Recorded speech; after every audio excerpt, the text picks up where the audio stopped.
శుభోదయం మిత్రులారా, వార్తా కథనంపై విశ్లేషణ కార్యక్రమం టీజీటీవీ మార్నింగ్ న్యూస్ కు స్వాగతం. నేను మీ జల్లి సత్య. ముందుగా రాష్ట్రంలో జరుగుతున్న రాజకీయ పరిణామాలను కనుక పరిశీలించినట్టయితే రేవంత్ రెడ్డి దుందుడుకు తనంతో మన ఇక్కడ మెట్రో రైలు నుండి ఎల్లంటి తప్పుకున్నది. 13,000 కోట్ల అప్పులను మన ఇక్కడ సర్కార్ టేక్ ఓవర్ చేసి ఎల్లంటి ఈక్విటీకి సంబంధించి 5,900 కోట్లలో మరి ఇక్కడ సర్కార్ 2,000 కోట్లు ఇస్తా అన్నప్పటికీ కూడా మరి ఇక్కడ 5,900 కోట్లకు అదనంగా వసూలు చేసుకోవాల్సిన ఎల్లంటి 2,000 కోట్లకు ఒప్పందం చేసుకుని తప్పుకున్నది అని అంటే రాష్ట్ర ప్రభుత్వం ఇక్కడ ప్రైవేటు సంస్థల మీద ఏ విధంగా వేధింపులకు పాల్పడతా ఉన్నది. కరోనా లాంటి కష్ట సమయంలో కూడా ఎల్లంటి నష్టాలను ఓర్చి ఏ విధంగా అయితే మరి ఇక్కడ మెట్రో రైలు నడిపిందో, ఇప్పుడు కాంగ్రెస్ ప్రభుత్వం వచ్చిన తర్వాత మరి ఇక్కడ మెట్రో రైలు మీద ఏదైతే ప్రభుత్వానికి తోడ్పాటు అందిస్తున్న పీపీలు ప్రభుత్వ ప్రైవేటు భాగస్వామ్యంతో నడుస్తున్న వాటిని మరి ఇక్కడ ఏ విధంగా వేధిస్తున్నదో ఈ చర్య అద్దం పడతా ఉన్నది.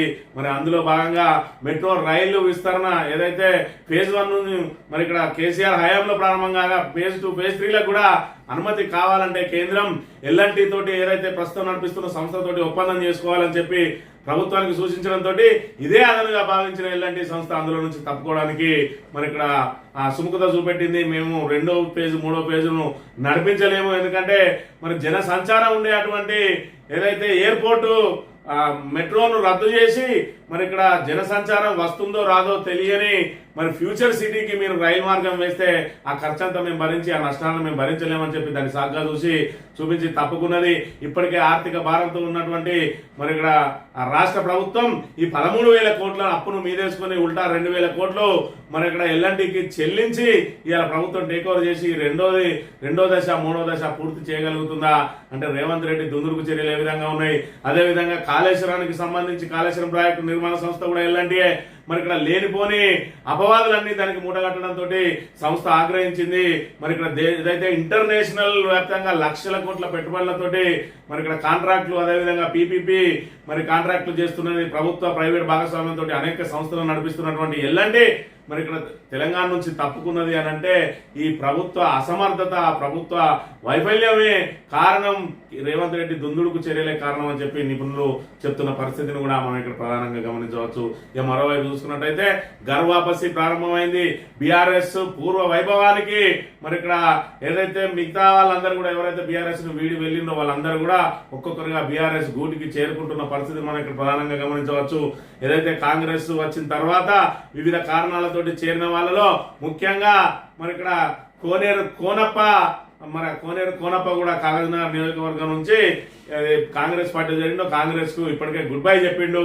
నిన్నటి రోజున కేటీఆర్ అదేవిధంగా హరీష్ రావు సమక్షంలో ఆయన తమ్ముడు మాజీ జిల్లా పరిషత్ చైర్పర్సన్లు మరి వాళ్ళిద్దరు కూడా ఇక్కడ ఇలా చేరిన పరిస్థితి బీఆర్ఎస్ లో చేరడంతో మరి ఇక్కడ గర్వాపసి ప్రారంభమైంది. ఏదైతే బీఆర్ఎస్ కు జనాల్లో వస్తున్న ఆదరణను చూసి లైన్ కట్టే అవకాశం ఉన్నదనే విషయాన్ని కూడా మనం ఇక్కడ ప్రధానంగా గమనించాలి. ఇక మరో ముఖ్యమైన విషయాన్ని కనుక మనం చూసుకున్నట్టయితే నిన్నటి రోజున తమిళనాడుకు వెళ్లిన ముఖ్యమంత్రి మరి ఇక్కడ రేవంత్ రెడ్డి గారు ఆయన మాట్లాడిన మాటలను మరి ఇక్కడ నెటిజన్లు తీవ్రంగా విమర్శిస్తున్న పరిస్థితిని మనం ఇక్కడ చూడవచ్చు. ఏదైతే అక్కడ మన స్టాలిన్ ముఖ్యమంత్రి బ్రేక్ఫాస్ట్ పథకం ఈయనను పూర్తిగా ఆకర్షించిందట. దాంతో ఆయన స్ఫూర్తితోటి మరి ఇక్కడ మన రాష్ట్రంలోని స్కూళ్లలో కూడా బ్రేక్ఫాస్ట్ పథకం అమలు చేస్తారట వచ్చే విద్యా సంవత్సరం నుంచి. ఒకసారి ఆయన మాటలు విన్న తర్వాత మీకు పూర్తిగా వివరిస్తా. CM morning breakfast scheme, this is heart touching scheme where the parents are laborer, they are going to work in the early morning, they could not feed their kids to send to school. The Tamil Nadu government is going to take care of those poorest of the poor students. This is very heart touching scheme. I wanted to announce here in this dais, Telangana government is going to implement this scheme in next academic year. Tamil Nadu ముఖ్యమంత్రి స్ఫూర్తితోటి ఇలా CM breakfast పథకాన్ని తెలంగాణలో వచ్చే విద్యా సంవత్సరం నుంచి ప్రవేశపెడతారట. మరి కేసీఆర్ పెట్టింది ఏంది, కేసీఆర్ సీఎం మన బ్రేక్ఫాస్ట్ మార్నింగ్ బ్రేక్ఫాస్ట్ పథకం పెడితే దాన్ని కాంగ్రెస్ గవర్నమెంట్ అచ్చులతోటే రద్దు చేసి ఇక్కడ 2 సంవత్సరాల తర్వాత వచ్చే ఆర్థిక సంవత్సరంలో మేము అమలు చేస్తామని దానికి స్ఫూర్తి మరి ఇక్కడ తమిళనాడు ముఖ్యమంత్రి స్టాలిన్ నుంచి స్ఫూర్తి పొందిందట. అంటే ఇక్కడ కేసీఆర్ నుంచి స్ఫూర్తి పొందడు, ఉన్న పథకాలను రద్దు చేసి కొత్తగా ఎవరి దగ్గర నుంచి స్ఫూర్తి అంటే కేసీఆర్ ఆనవాళ్ళు తొలగించే కార్యక్రమంలో భాగంగా ఇగో ఇలాంటి చిల్లర చేష్టలు మరి ఇక్కడ ఏదైతే చిలిపి చేష్టలు అనుడా లేకపోతే పిల్ల చేష్టలు అనుడా మరి ఇది ఎవరికి తెలియదు అనుకున్నాడా. మరి కేసీఆర్ పెట్టిన ఉద్దేశం ఏంది, చిన్నపిల్లలకు పొద్దున మరి ఇక్కడ ఏదైతే ఆ ఇంటి పని వంట పనితో పాటు బయట వ్యవసాయ కూలీలుగా వెళ్లే వాళ్ళు పిల్లలకు మరి సకాలంలో వాళ్ళకు బ్రేక్ఫాస్ట్ అందించలేరు కాబట్టి ఖాళీ కడుపుతో వచ్చిన విద్యార్థులకు ఇబ్బంది అవుతుందని చెప్పి మరి ఒక బృహత్తరమైన కార్యక్రమం కేసీఆర్ ఏదైనా ప్రవేశపెట్టిండు అంటే దానికి విశిష్టత ఉంటుంది అనేది ఇవాళ మార్నింగ్ బ్రేక్ఫాస్ట్ పథకం ద్వారా మరోసారి తేటతెల్లమైంది. మరి అలాంటి పథకానికి మంగళం పాడిన రేవంత్ రెడ్డి మళ్ళీ తీసుకొస్తారట ఇవాళ స్టాలిన్ స్ఫూర్తితోటి. అంటే కేసీఆర్ స్ఫూర్తి అక్కర్లేదు, కొనసాగే సంక్షేమ పథకాలకు కటింగ్ పెట్టి మళ్ళీ కొత్తగా ఈయనే ప్రవేశపెట్టినట్టు ఈయనే ఎక్కడికో పోయి మరి వాస్కోడిగామా అమెరికాను కనిపెట్టినట్టు ఇక ఈయన ఇవాళ మధ్యాహ్నం పోయిన పథకాన్ని తమిళనాడు పోయి ఏదైతే ఉదయం మన బ్రేక్ఫాస్ట్ పథకాన్ని తమిళనాడు పోయి సీఎం దగ్గర నుంచి స్ఫూర్తి ఉంది మరి పట్టుకొని వచ్చిందట. ఇక దీంట్లో మళ్ళీ ఇంకొక శిల్పి మాటలు ఉన్నాయి, అవి కూడా చూసుకున్నట్టయితే Tamil Nadu and Telangana have similar policies on social justice. We have inspired by Mr. Karnanidhi. Now our local body elections is going to come. We wanted to implement 42% for OBC, 27% for SC and ST. Put together 69% reservations for SC, ST and OBCs. We have inspired by Tamil Nadu. ఆయన ఏం చెప్తా ఉన్నాడంటే ఇవాళ తమిళనాడును తెలంగాణ రెండు కూడా అంటే సామాజిక న్యాయం పాటించడంలో పోలికలు ఉన్నాయి కాబట్టి మీ దగ్గర 69% ఏదైతే రిజర్వేషన్ అమలవుతుందో 42% బీసీలకు 27% ఎస్సీ ఎస్టీలకు ఏదైతే అమలైతా ఉన్నదో దాన్ని మేము కూడా అమలు చేస్తాం రాబోయే స్థానిక సంస్థల ఎన్నికల్లో అని ఇక్కడ ఒక బాంబు వేల్చిండు. ఎందుకంటే ఇప్పటికే 42% పెంచడంతో 60%కి చేరుకున్నటువంటి మరి ఇక్కడ ఈ రిజర్వేషన్లకే ఇప్పటికీ కోర్టు అడ్డంకులు ఏర్పడుతున్నాయి అయ్యా అంటే మళ్ళీ ఇక్కడ దాన్ని మరో 9% పెంచిండు. ఆ 9% పెంచి దాన్ని ఇవాళ 69% చేసిండు. 42 మరి ఇక్కడ బీసీలకు 27% ఎస్సీ ఎస్టీలకు అమలు చేసినట్ట. మొన్నటిదాకా 18% అని ఇవాళ 9%, ఎస్సీలకు 10%, ఎస్టీలకు 8%. మరి ఇక్కడ చూసుకున్నట్టయితే మళ్ళీ అదనంగా ఇప్పుడు 9%, 69%. ఎందుకంటే ఎట్లాగో కోర్టుకు పోతే ఆగేదే కాబట్టి మరి ఇక్కడ అనవసరమైన ప్రకటనే కాబట్టి నోరు చేసేటప్పుడు మరి వందిత్తా అనేది అనుకంటే వెయ్యిత్తా అనేది నయం కదా. మనం వందించేది లేదు వెయ్యిచ్చేది లేదు కాబట్టి మరి వందిత్తా అని చిన్నగా ఎందుకు చెప్పుకోవాలి, వెయ్యిద్దాం లేదంటే లక్షిత్తాన్నాం. 100 జనంలో లక్షిత్తరా అంటే మరి అదంతా మనకేమొచ్చింది, మనం పక్కని మీద దొబ్బి మనం ఇక్కడ దాని నుంచి తప్పుకోవడమే కదా అని ఇలా స్థానిక సంస్థల ఎన్నికల్లో 42%, 27% మొత్తం 69% ఇస్తా అని చెప్పి నిన్న రోజున తమిళనాడులో ప్రకటించడం కాదు దాన్ని అమలు చేసి చూపించాలి రేవంత్ రెడ్డి. నిజంగా మాట మీద నిలబడే వ్యక్తి అయితే ఇవాళ 69% నిలబడి చూపించాలి. మరి ఇక్కడ కాందానికి మరి ఎందుకు ఈ రకమైనటువంటి మరి అవాకులు చెవాకులు వెళ్తాడా లేకపోతే చిల్లర చేష్టలు ఒక ముఖ్యమంత్రి అని మర్చిపోయి ఇవాళ తమిళనాడులో 69% అమలైతా ఉన్నది అంటే 69% తీసుకొచ్చి ఇక్కడ అమలు చేస్తా అని చెప్పడం కాదు. 69% ఏ విధంగా సాధించుకున్నారు వాళ్ళు, 9th షెడ్యూల్లో ఏ విధంగా చేర్చగలిగిండ్రు, పార్లమెంట్ లో ఆమోదం ఏ విధంగా పొందింది, దాని స్ఫూర్తితోటి మనం ఏ విధంగా పార్లమెంట్ లో ఆమోదం పొందియాలి 9th షెడ్యూల్లో చేర్చాలనేది మర్చిపోయి ఇవాళ అక్కడ 69% అమలు అవుతుంది కాబట్టి మేము కూడా అమలు చేస్తాం. మరి ఇక్కడ సుప్రీంకోర్టు 50% దాటద్దన్నది దానికి ఏం చెప్తామంటే దానికి మాకు సంబంధం లేదు, ఆపుకొని మేమైతే ఇస్తా అన్నామన్న చందంగా ఉన్నది రేవంత్ రెడ్డి చిలిపి చేస్తున్న విషయాన్ని మనం ఇక్కడ ప్రధానంగా గమనించాలి. ప్రధానంగా వార్తా కథనాలను గమనించినట్టయితే నమస్తే తెలంగాణలో హైదరాబాద్ మెట్రో రైల్ ప్రాజెక్టు నుంచి ఎల్ఎండి రేవంత్ సర్కార్ దుందులకు చర్యతో హైదరాబాద్ కు మరో మచ్చ. ఆసియాలోని అతిపెద్ద పీపీపీ ప్రాజెక్టుకు దిగ్గజ company good bye. Free bus పథకంతో మెట్రోకు అప్పుల భారం పెరిగిందన్న ఎల్ఎండి. ఓ కార్యక్రమంలో వాస్తవాలు వెల్లడించిన సీఎంఓ శంకర్ రామన్ ఆ మాటలన్నందుకు జైల్లో వేస్తామంటూ సీఎం రేవంత్ వారిని సమస్యల పరిష్కారానికి బదులు మరింత జటిలం చేసిన సర్కార్ అప్పటి నుంచే మెట్రో నుంచి తప్పుకునేందుకు ఎల్ఎండి యోచన. ఫేజ్ 2లోని సాంకేతిక అంశాలు చూడడంతో సంచలన నిర్ణయం.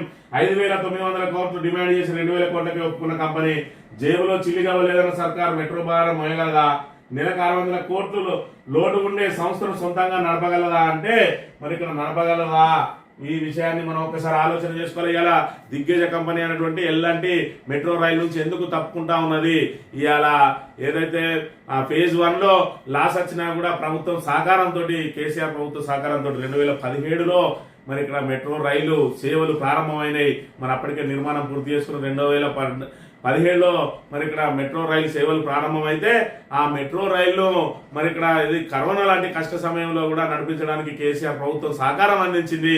ఇవాళ రవాణా వ్యవస్థ ద్వారా లాభం వస్తుందా నష్టం వస్తుందా అనే దానికంటే ప్రజలకు మెరుగైన రవాణా సౌకర్యం కల్పించడమే ధ్యేయంగా కేసీఆర్ సర్కార్ ముందుకు సాగి ఎల్ఎన్టీకి తోడ్పాటు అందిస్తే మీకు ఫేజ్ 2 ఫేజ్ 3 వరకు మీరు కోలుకుంటారని చెప్పిన పరిస్థితి. మరోవైపు 5 లక్షల మరి ఇక్కడ మందిని చేరవేసే గమ్యానికి చేరుతా ఉన్నది మెట్రో. ఇప్పుడిప్పుడే లాభాల్లో పడుతున్న తరుణంలో మరి ఇక్కడ కాంగ్రెస్ సర్కార్ వచ్చిన తర్వాత ఫ్రీ బస్ పథకం ద్వారా మహిళలు ఏదైతే మెట్రో ఎక్కడమే మరి ఇక్కడ అది గగనమైపోయింది. దాంతో పూర్తి స్థాయిలో మేము అప్పుల్లో కూరుకుపోతున్నామని దానికి సంబంధించిన సీఈఓ మరి ఇక్కడ ఏదైతే మీడియాతో చిట్ చాట్ చేస్తే రేవంత్ రెడ్డిని ఇదే ప్రశ్న ఢిల్లీలో విలేకరులు అడిగితే ఆ సీఈఓని తీసుకొచ్చి జైలు వేస్తా అన్నాడు. మరోవైపు చూసుకున్నట్టయితే ఎల్ఎన్టీ మేము ఏదైతే పిల్లర్ గుంగిందో దాని మీద రాజకీయం చేయడం కాదు, సాంకేతిక కారణాలతోటి అది మెట్రో పిల్లర్ ఏదైతే మరి మేడిగడ్డ పిల్లర్ గుంగింది దాన్ని మరమ్మత్తు చేసే బాధ్యత మాదే. మేము మరమ్మత్తు చేసి దాన్ని తిరిగి పునరుద్ధరిస్తామంటే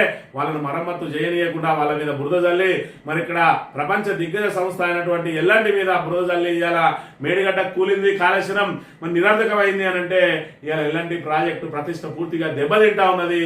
అందులో మీ రాజకీయాల కోసం మా సంస్థ ప్రతిష్టను దిగజారుస్తారా అని చెప్పి కూడా మరి ఇక్కడ చెప్పిన పరిస్థితి. మరోవైపు సొంతంగా నిర్మిస్తానన్నా, సొంతంగా మరమ్మత్తు చేస్తానన్న ఎల్ఎన్టీ మాకు అవసరం లేదు, డబ్బులు ఇస్తేనే మేము మరమ్మత్తు చేస్తామనే ఇక్కడికి వచ్చింది.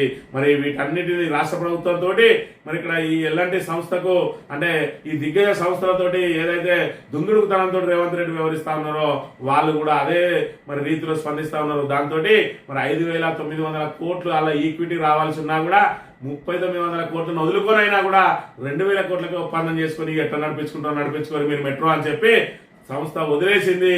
మరి ఇక్కడ ఫేజ్ 2 ఫేజ్ 3లో ఏదైతే మరి కేసీఆర్ గారు ప్రతిపాదించిందో ఇక్కడ చూసుకున్నట్టయితే ఎయిర్పోర్ట్ కు మరోవైపు చూసుకున్నట్టయితే మరో లైన్ ఇవి కూడా రెండు కూడా ట్రాఫిక్ ఎక్కువగా ఉండే లైన్లు వాటిని రద్దు చేసి ఇవాళ ఏదైతే దాన్ని తీసుకుపోయి ఫ్యూచర్ సిటీ ఇప్పటి వరకు ఒక్క జనసంచారం మరి సింగిల్ పర్సన్ కూడా లేనటువంటి అక్కడికి మరి మేము డబ్బులు పెట్టేస్తే రాబోయే రోజులలో ఇప్పటికే 600 కోట్లు నష్టపోతా ఉన్నాం. దాంతో పాటు మళ్ళీ ఇంకా నష్టపోయే అవకాశం ఉంటుంది అని చెప్పి పూర్తిగా మేము తప్పుకుంటామన్నారు. మరోవైపు ఇవాళ మీ మెట్రో రైలును వీళ్ళు తీసుకోక తప్పని పరిస్థితి. ఎందుకంటే అక్కడ ఎల్ఎన్టీ సంస్థ 2వ ఫేజ్ 3వ ఫేజ్ అంగీకరిస్తేనే మేము అనుమతులు ఇస్తామని కేంద్రం చెప్పింది. ఎల్ఎన్టీ సంస్థ దీన్ని ఆధారంగా తీసుకుని మేము ఎట్టి పరిస్థితులలో కూడా మేము దానికి అంగీకరించాం. కావాలంటే మా చేతిలో ఉన్న ఫేజ్ 1 కూడా మీకే ఇచ్చేస్తామంటే ఇవాళ ప్రభుత్వం తీసుకోక తప్పని పరిస్థితి. ఎందుకంటే 2nd ఫేజ్ 3rd ఫేజ్ అమలు చేయాలంటే ఎల్ఎన్టీ ఒప్పుకోవాలి. ఎల్ఎన్టీ మరి ససేమిరా ఒప్పుకోలేదు కాబట్టి మరి టేక్ ఓవర్ చేసింది. ఇలా టేక్ ఓవర్ చేసిన మరి ఆ మెట్రోని ఏ విధంగా నడిపిస్తుందో ఈ అసమర్థ ప్రభుత్వం చూడాలి. ఇప్పటికే చేతిలో చిల్లికవ్వలేదంటాడు. నెలకు 600 కోట్ల నష్టం అంటే ఏ విధంగా నడిపిస్తాడో మనం ఒకసారి ఆలోచన చేయాల్సిన అవసరం ఉన్నది. మరి ఇక్కడ చూసుకున్నట్టయితే కాంగ్రెస్ ప్రభుత్వం తీసుకొచ్చిన మహాలక్ష్మి ఉచిత బస్సు ప్రయాణంతో మెట్రో ప్రయాణికుల సంఖ్య పెరుగుదలపై ప్రభావం పడింది. దీని ద్వారా మాకు అప్పుల భారం కూడా పెరుగుతున్నది. కొంతకాలం కిందట ఇంటర్వ్యూలో హైదరాబాద్ మెట్రోను ప్రస్తావిస్తూ L and T chief financial officer Shankar Raman చేసిన వ్యాఖ్యలు ఆ వ్యాఖ్యలు చేసినందుకు ఎల్ఎన్టీ అధికారిని జైల్లో పడేస్తారు. సీఎఫ్ఓ మాటలపై ఢిల్లీలో మీడియా ఎదుట సీఎం రేవంత్ రెడ్డి హెచ్చరిక ఇది. మరి దాంతో ఎల్ఎన్టీ సంస్థ కూడా తెగదెంపులు చేసుకోవడానికి కూడా మరి వెనకాడలేదు అనే విషయాన్ని మనం ఇక్కడ ప్రధానంగా గమనించాలి. ఈ అంగన్వాడీలు వాళ్ళ హక్కుల కోసం పోరాటం చేస్తే అంగన్వాడీలను ఏ విధంగా వేధించారో నిన్న చూడాలి. ఎక్కడికక్కడ ఈడ్చిపడేస్తే సొమ్మసిలి పడిపోయారు. ఇవాళ మా ప్రభుత్వంలో మరి మీరు స్వేచ్ఛగా నిరసనలు తెలియజేయచ్చు అని చెప్పి రేవంత్ రెడ్డి గప్పాలు కొట్టిండు. ఇవాళ మహిళలను చూడకుండా కూడా నానా ఇబ్బందులు పెట్టిండ్రు అంగన్వాడీలకు. మీరు మేనిఫెస్టోలో పెట్టింది, మీరు మాకు హామీ ఇచ్చింది, మరి అదే ఇంప్లిమెంట్ చేయమంటున్నాం. మేమేం గొంతమ్మ కోరికలు కోరడం లేదు. మరోవైపు మా పుట్టి ముంచడానికి ఏదైతే ప్రీ ప్రైమరీలో మరి ఎల్కేజీ యూకేజీని కూడా అందులో ఇంప్లిమెంట్ చేసి మరి ఇక్కడ అంగన్వాడీలను దెబ్బకొట్టే ప్రయత్నం చేస్తా ఉన్నారో వాటిని మానుకోవాలి, లేదంటే మమ్మల్ని అందులో చేర్చుకోవాలని చెప్పి వాళ్ళ నిరసనలు తెలియజేస్తే వాళ్ళ నిరసనలు ఉక్కు బాధంతో మరి ఇక్కడ అణచివేస్తున్న పరిస్థితిని కూడా మనం ఇక్కడ చూడవచ్చు. మరోవైపు చూసుకున్నట్టయితే గర్భాపసికి సంబంధించి చూసుకున్నట్టయితే నిన్నటి రోజున మరి ఇక్కడ సిర్పూర్ కాగజ్నగర్ మాజీ ఎమ్మెల్యే, అదేవిధంగా ఆయన సోదరుడు కోనేరు కృష్ణ, ఇటు కోనేరు కోనప్ప, కోనేరు కృష్ణ ఇద్దరు కూడా మరి ఇక్కడ బీఆర్ఎస్ పార్టీలోకి తిరిగి రావడం జరిగింది. గర్వాపసి ఏదైతే అక్కడ మరి ప్రవీణ్ కుమార్ ను పార్టీలో చేర్చుకోవడంతో మరి ఇక్కడ ఆగ్రహించిన ఈయనే కాంగ్రెస్ పార్టీలోకి వెళ్ళిండు. కాంగ్రెస్ పార్టీలోకి వెళ్ళిన తర్వాత ఆ కాంగ్రెస్ బూర్జువా విధానాలను జీర్ణించుకోలేక మళ్ళీ తిరిగి తన సొంత గుడికి చేరుకున్న పరిస్థితి. కోనేరు కోనప్ప అంటే ఒక స్పెషలైజేషన్ కలిగిన వ్యక్తి, అక్కడ వేలాది మందికి నిత్యం మరి అన్నదానం చేసే వ్యక్తి. ఇలాంటి వ్యక్తిని ఏదైతే వాళ్ళు కోల్పోయినో ఇప్పటికే సిరిపూర్ కాగజ్ నగర్ ప్రజలు పశ్చాత్తాపడతా ఉన్నారు. అక్కడ ప్రవీణ్ కుమార్ వీళ్ళు కొట్టాడుకుంటే కాంగ్రెస్ మరి ఇక్కడ కాంగ్రెస్ గట్టి పోటీనివ్వకపోవడంతో అక్కడ బీజేపీ బయటపడ్డది. మరి బీజేపీ బయటపడ్డ తర్వాత ఇవాళ అక్కడ ఉన్న మరి ఏదైతే గతంలో చేసిన ఈయన పనులకు ఇప్పుడు బీజేపీ ఎమ్మెల్యే స్పందిస్తున్న తీరుకు అక్కడ ప్రజలు నానా ఇబ్బందులు పడుతున్న నేపథ్యంలో తిరిగి ఆయన మీద కూడా ఒత్తిడి వచ్చింది. మీరు ఖచ్చితంగా బీఆర్ఎస్ లో చేరాలి, మళ్ళీ ఎమ్మెల్యే కావాలి, అది కూడా బీఆర్ఎస్ ప్రభుత్వం వస్తుంది, బీఆర్ఎస్ ప్రభుత్వంలో మీరు ఉండాలని కార్యకర్తలతో పాటు మరి అక్కడ ఉన్న ప్రజలు కూడా ఆయన మీద ఒత్తిడి తేవడంతో మరి ఆయన కాంగ్రెస్ నుంచి బయటకు వచ్చి మరి ఇవాళ బీఆర్ఎస్ లోకి చేరక తప్పని పరిస్థితి ఏర్పడ్డదనే విషయాన్ని మనం ఇక్కడ ప్రధానంగా గమనించాలి. ఇక మీ ఫోన్ కు దొంగ చెవులట. ఇకపై మన ఫోన్ పై 24 గంటల నిఘా పెట్టనున్న సర్కార్. పెట్టే ప్రతి పోస్టు క్షుణ్ణంగా తనిఖీ చేసి నివేదిక రూపకల్పన. సోషల్ మీడియా చాటింగ్ల పైన నిఘా వేయనున్న టూల్స్. పూర్తయిన ఫోన్ కాల్స్ ను రికార్డ్ చేసి వినిపించే సామర్థ్యం. ఆండ్రాయిడ్, యాపిల్ తదితర ఫోన్లన్నీ సులువుగా అన్లాక్. ఎప్పుడో డిలీట్ చేసిన సమాచారం అయినా సులభంగా రిట్రీవ్ అట. ప్రతి ఒక్కరి వ్యక్తిగత గోప్యత ముప్పై అంటున్న నిపుణులు. రాబోయే టెక్నాలజీ ఏ విధంగా అయితే ఉన్నదో ఆ టెక్నాలజీని మరి ఏ విధంగా ఇతర విధానాలకు వాడుకుంటా ఉన్నారు. ప్రభుత్వం ఇవాళ ప్రజలకు సంబంధించిన వ్యక్తిగత మరి సమాచారాన్ని కూడా పూర్తిగా సేకరించే ప్రయత్నం చేస్తా ఉన్నది. మనం మాట్లాడి అయిపోయిన తర్వాత కూడా మన కాల్ ఎప్పుడు కానీ మనం ముందుగా ట్రాక్ చేస్తే రికార్డ్ అవుతుంది. మరి ఇప్పుడు కొత్త సాఫ్ట్వేర్ ద్వారా మనం ఆల్రెడీ మాట్లాడి అయిపోయిన కాళ్ళు కూడా తీసుకుంటారట. అదేవిధంగా ఎప్పుడో మనం డిలీట్ చేసిన సమాచారాన్ని కూడా రిట్రీవ్ చేసుకొని ఇలా వాట్సాప్లో ఒక ఫోటో అప్లోడ్ చేసి డిలీట్ చేస్తే ఏడాది తర్వాత కూడా నువ్వు పలానా రోజు ఇది అప్లోడ్ చేసినావు అని చెప్పి రిట్రీవ్ చేసే సామర్థ్యం ఈరోజు టెక్నాలజీ పెరిగిందట. మరి ఆ టెక్నాలజీని ఇవాళ ప్రభుత్వం వాడుకొని ఇవాళ ప్రజలను, ప్రతిపక్షాలను వేధించడానికి వాడుకునే ప్రయత్నం చేస్తా ఉన్నది. ఇప్పటికే సోషల్ మీడియా వారియర్ల మీద మరి అనేక కేసులు పెట్టడంతో పాటు వారి మీద రౌడీ షీట్లు ఓపెన్ చేయడానికి కూడా మరి ఇక్కడ సస్పెక్ట్ షీట్లు ఓపెన్ చేయడానికి కూడా ఇక్కడ పూర్తి స్థాయిలో వాళ్ళకు జీవోలు ఇస్తున్న పరిస్థితిని చూసుకున్నట్టయితే ఇలా ప్రశ్నించే తత్వం ఉన్న వాళ్ళని ఏ విధంగా అణచివేస్తా ఉన్నారు. ఇదే రీతిలో నేపాల్లో జరిగింది. మరి ఇక్కడ సోషల్ మీడియా అకౌంట్లు అన్నింటినీ కూడా బ్యాన్ చేయడంతో, సోషల్ మీడియా ఏవైతే ఉన్నాయో ప్లాట్ఫామ్స్ వాటిని బ్యాన్ చేయడంతో నేపాల్లో జెన్జెడ్ వాళ్ళందరూ కూడా పెద్ద ఎత్తున పోరాటం చేసి చివరికి ప్రభుత్వాన్ని దించేసిండ్రు.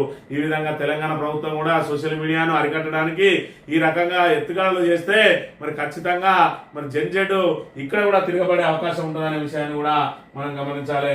ఇక ఓటుకు నోటు, ఏసీబీ పోటు, సుప్రీం ఆదేశాలకు విరుద్ధంగా దర్యాప్తు సంస్థ తీరు, డీజీ స్వతంత్రతపై న్యాయ రాజకీయ వర్గాల అనుమానాలు, ఏసీబీ స్వేచ్ఛగా వ్యవహరించాలని సుప్రీం చెప్పిన మారని వైరం, ఒకే ఎఫ్ఐఆర్ పై సుప్రీంకోర్టులో 2 వేర్వేరు విచారణలు, ఒక పిటిషన్ పై తీర్పును రిజర్వ్ చేసిన చీఫ్ జస్టిస్ ధర్మాసనం, అకస్మాత్తుగా కొత్త ధర్మాసనం వద్ద 2వ పిటిషన్ లిస్టింగ్, సంప్రదాయాలకు విరుద్ధం అంటున్న న్యాయ నిపుణులు, ఒకే బెంచ్ విచారణ జరిపేలా చొరవ చూపని ఏసీబీ, డీజీ ఏడాదిన్నరగా లిస్టు కాకుండా కోర్టు దృష్టికి తీసుకెళ్లిన కౌన్సిల్, ప్రభుత్వ కౌన్సిల్ కొనసాగించడం పైన అనుమానాలు అని చెప్పి ఇక్కడ ఓటుకు నోటు కేసుకు సంబంధించి రేవంత్ రెడ్డికి సంబంధించిన అంశంలో మరి ఇక్కడ A4 మత్తయ్య ఎవరైతే ఉన్నారో ఆయన తీవ్రమైన ఆరోపణలు చేసిండు. ఓటుకు నోటు కేసుకు సంబంధించి నన్ను బయటకు రాకుండా ఇన్ని రోజులు దాచింది మరి ఇక్కడ ఏదైతే రేవంత్ రెడ్డి, చంద్రబాబు, మరి ఇక్కడ లోకేష్లే, వీళ్ళిద్దరే ప్రధానంగా మరి అందులో సూత్రధారులు. ఇవాళ మరి అన్నిటి కూడా ప్రధాన కారణం వాళ్ళే. ఓటుకు నోట్ల కేసు జరిగింది వాస్తవం అని ఆయన సుప్రీంకోర్టుకు లేఖ రాసిండు. మరి ఇక్కడ దానికి సంబంధించిన తీర్పు రాబోతా ఉన్న రిజర్వ్ లో ఉన్నది. మరి మరోవైపు చూసుకున్నట్టయితే రేవంత్ రెడ్డి వేసిన పిటిషన్ అదే బెంచ్ కాకుండా వేరే బెంచ్ పోయింది. మరి ఇక్కడ ప్రభుత్వం ఏదైతే ప్రభుత్వంలో ఉన్నాడో మరి ఇక్కడ ముఖ్యమంత్రిగా ఉన్నాడు కాబట్టి దానికి సంబంధించిన ఏసీబీ, డీజీ స్వతంత్రంగా వ్యవహరించకుండా ముఖ్యమంత్రి ఆదేశానుసారం పనిచేస్తా ఉన్నాడు. మరి అది ఏదైతే మత్తయ్య కేసును తీర్పు రిజర్వ్ చేసిన బెంచ్కి వెళ్లాల్సిన ఆ యొక్క పిటిషన్ ను వేరే దానికి పంపించారు, వేరే బెంచ్ కి పంపించారు. అంటే 2 వేరువేరుగా విచారణలు జరిపితే మరి దీనికి దానికి సంబంధం లేకుండా విరుద్ధ తీర్పులు వచ్చే అవకాశం ఉంటుంది.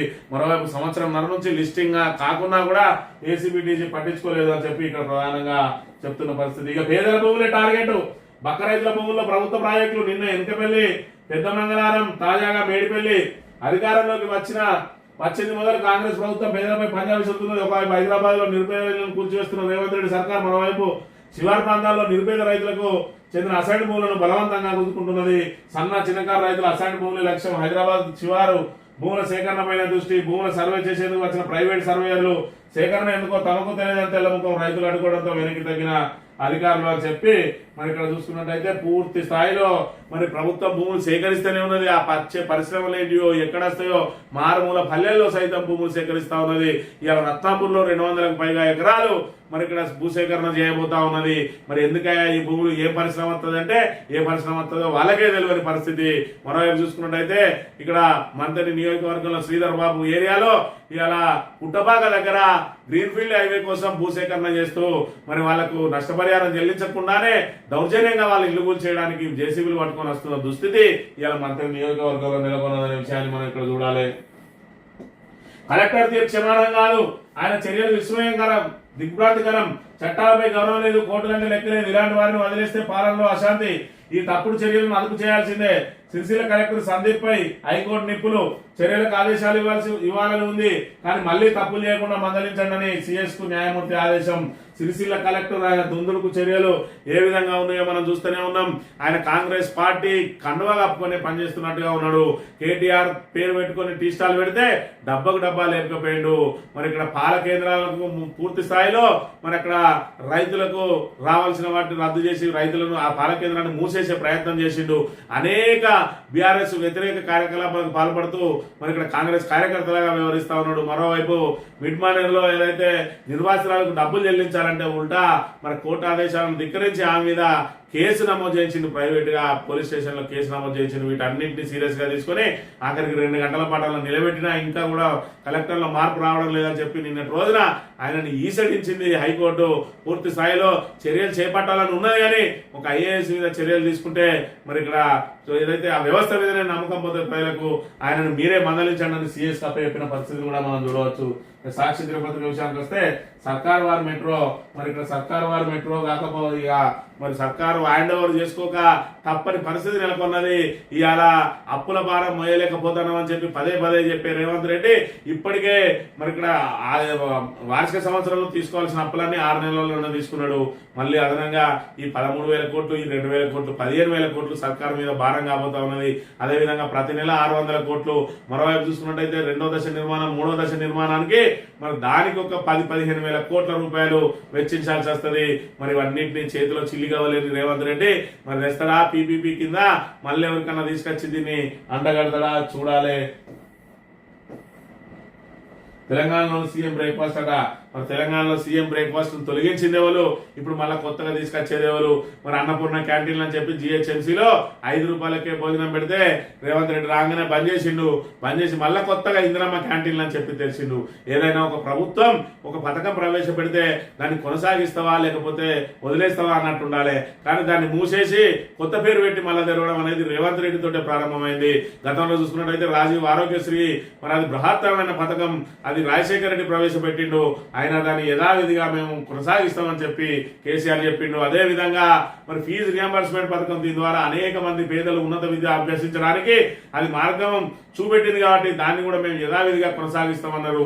ఏ ప్రభుత్వం అయినా కూడా గత ప్రభుత్వం చేసిన తప్పులను సంస్కరిస్తూ ఏవైతే మంచి పనులు, మంచి సంక్షేమ పథకాలు అమలు జరుగుతా ఉన్నాయో వాటిని కొనసాగించాలి. లేదంటే దాన్ని ఇంకా దాని లోపల సంస్కరణలు చేపట్టి ఇంకా వెసులుబాటు ఏ విధంగా చేయాలనేది మరి ప్రయత్నం చేయాలి. గతంలో ఎన్టీ రామారావు వచ్చిన రోజున ఆ రోజున 2 రూపాయల కిలో బియ్యం అని చెప్పి రేషన్ బియ్యాన్ని ప్రారంభించిన ఘనత మరి ఇక్కడ ఎన్టీఆర్ కు దక్కుతుంది. ఇవాళ రేషన్ బియ్యం అంటే గుర్తొచ్చేది ఎన్టీఆర్, ఇవాళ ఆరోగ్యశ్రీ అంటే గుర్తొచ్చేది వైఎస్ఆర్, ఇవాళ రైతు బంధు అంటే గుర్తొచ్చేది కేసీఆర్, రైతు బీమా అంటే గుర్తొచ్చేది కేసీఆర్, కళ్యాణ లక్ష్మి అంటే గుర్తొచ్చేది కేసీఆర్, ఇవాళ దళిత బంధు అంటే గుర్తొచ్చేది కేసీఆర్, ఇవాళ బీసీ బంధు అంటే గుర్తొచ్చేది కేసీఆర్.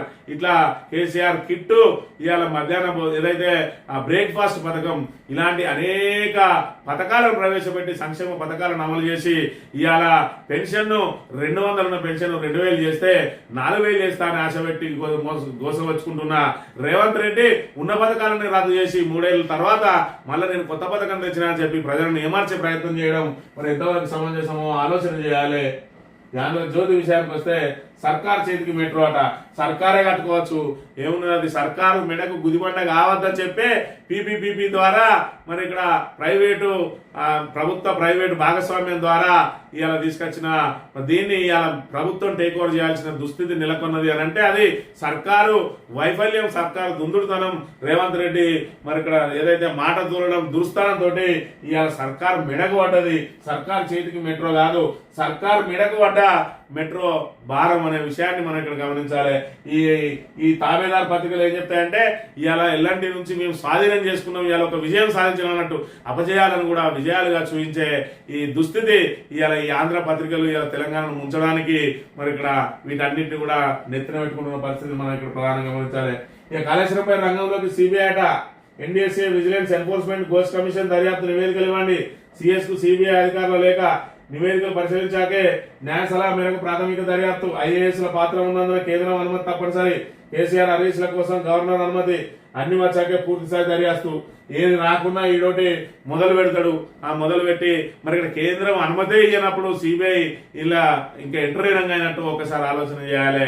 ఇటు గవర్నర్ అనుమతి కావాలి, ఇటు కేంద్రం అనుమతి కావాలి. పూర్తిగా ఫస్ట్ ఆఫ్ ఆల్ కేంద్రం అనుమతిస్తేనే ఇందులోకి వచ్చే అవకాశం ఉంటది. మరి ఇక్కడ ఇప్పటివరకు కేంద్రం అనుమతి ఇవ్వకున్నా వీళ్ళు దీన్ని ఏదైతే డైవర్షన్ పాలిటిక్స్ లో భాగంగా చేస్తున్న పరిస్థితిని మనం ఇక్కడ గమనించాలి. ఇక చూసుకుంటే రాష్ట్రంలో 69% రిజర్వేషన్లు, 60% రిజర్వేషన్లు అమలు కావాలి అంటే 69% రిజర్వేషన్లట. ఇలా తమిళనాడు పోయి తమిళనాడు తరాలు రిజర్వేషన్ అమలు చేస్తా అన్నావు. తమిళనాడులో ఏ విధంగా అమలవుతున్నాయి అనేది ఒక్కసారి తెలుసుకొని రావాలి. ఆ 9th షెడ్యూల్లో ఏ విధంగా చేర్చగలిగిర్రు, మీకెందుకు చేతనైతే లేదు 9th షెడ్యూల్లో చేర్చడానికి? ఇవాళ మీకు పార్లమెంట్ లో ప్రతిపక్ష హోదా వచ్చింది, గత 2 సార్లు అయితే ప్రతిపక్ష హోదా లేదు. ఇక్కడ ఉన్న బీఆర్ఎస్ కు కేంద్రంలో మరి అటాచ్ ఉన్న లేరు. అక్కడ కాంగ్రెస్ బీజేపీకి సమాన దూరం ఉండే కాబట్టి గతంలో కేసీఆర్ 33% రిజర్వేషన్ బీసీలకు ఇస్తేనే కోర్టుకు పోయితే ఆ జీవో కొట్టుడు పోయింది. మీరు ఇలా 69% బీసీలకు 42% ఇస్తా అంటా ఉన్నారు.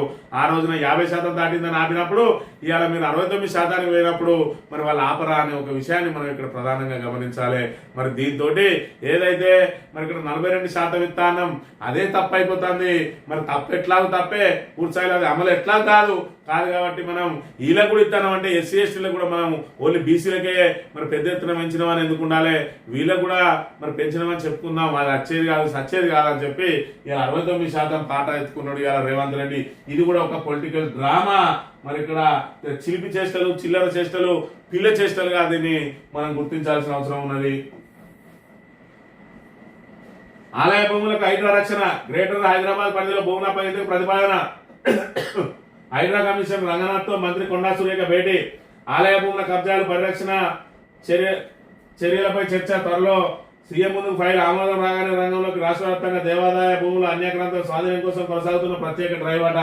మరి రాష్ట్ర వ్యాప్తంగా ఉన్నటువంటి దేవాదాయ భూములన్నింటినీ కూడా హ్యాండ్ ఓవర్ చేసుకోవడానికి మరి ఇక్కడ ప్రయత్నం చేస్తాను. అదేవిధంగా హైదరాబాద్ శివార్లో ఉన్న వాటికి హైడ్రాను రక్షణ కొడతా ఉన్నదట.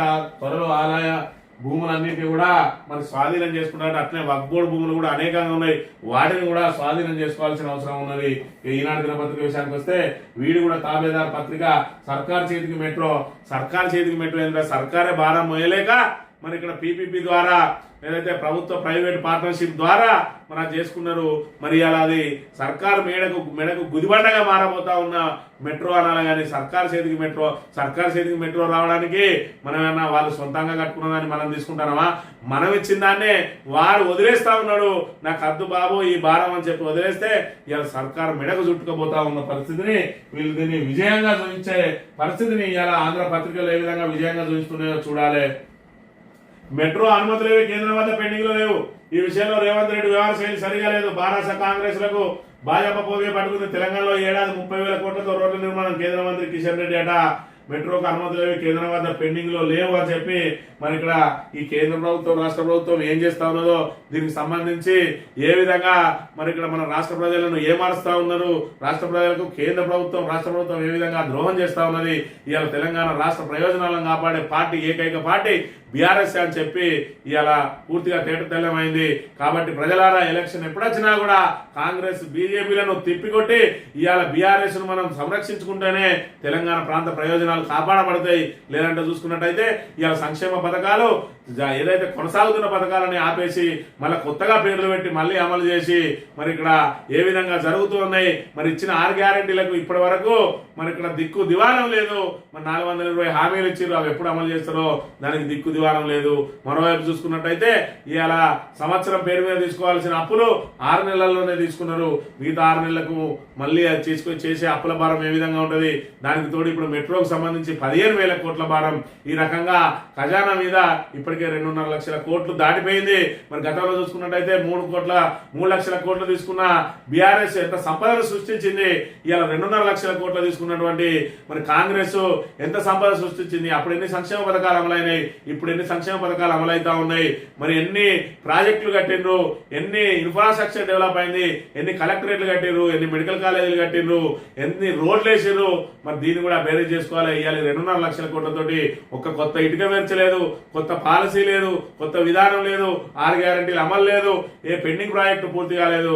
2.5 లక్షల కోట్లు వృధా అయినాయి. కళ్యాణ లక్ష్యంలో తులం బంగారం వచ్చిందా, మరి ఇక్కడ కనీసం వృద్ధులకు 2,000 పెన్షన్ కు చేరిందా అనేది ఒక్కసారి ఆలోచన చేసి కాంగ్రెస్ ద్వారా మన తెలంగాణ పుట్టి మునగబోతా ఉన్నాయి. కాబట్టి మరి కాంగ్రెస్ కు బుద్ధి చెప్పాలంటే ఎన్నిక ఏదొచ్చినా కూడా మరి వాళ్ళకి డిపాజిట్ లేకుండా పోయినప్పుడే వాళ్ళు ఒళ్ళు దగ్గర పెట్టుకొని పనిచేస్తారని చెప్పి మీకు విజ్ఞప్తి చేస్తూ ఇది ఈ రోజు మార్నింగ్ న్యూస్ తిరిగి రేపు వెళ్తాం. Thank you very much.